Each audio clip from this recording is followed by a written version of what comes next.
and press down and then pull down. That's also really dirty. Ugh, that's actually disgusting. I think the previous owners had a dog in this car. Alright, and then we're going to have to remove the AC vents up here. There should be 4 tabs, 2 on each side on the top. It's going to be really hard to see, but if you just look up down there, you're going to use something flat, preferably a flathead screwdriver, and you're going to push down, I think, and then pull it out. Alright guys, so I actually grabbed some needle nose pliers to make it easier to pull out. I already pushed the tabs down, so my plan is to use this to grab onto the little vents, the ones in the middle, not these ones that move up and down, and then just to slightly or gently tug onto it until it comes out. Alright guys, so I did have to use some elbow grease to pull this out, and I think I ended up breaking some of the tabs, but that's okay. There's going to be an electrical connection you're going to have to disconnect over here, and that should be it. You just need to put this on the side, and then you can actually see it already. There's a 10 mil right there that we're going to have to take off. Alright guys, so this is the extension I have. This is an AR-15 now, bro. It's kind of overkill, but you need something to reach the socket down here.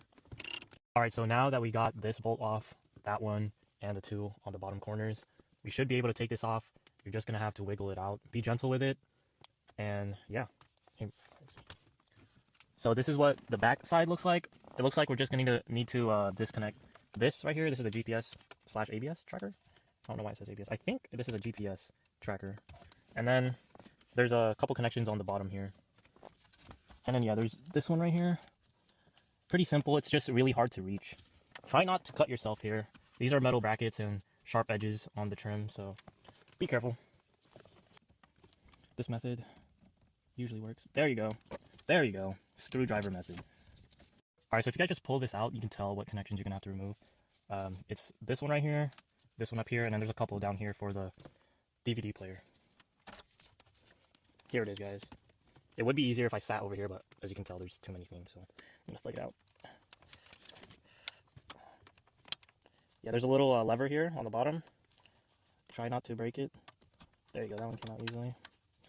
It's never easy with these things. One thing I've learned working on cars.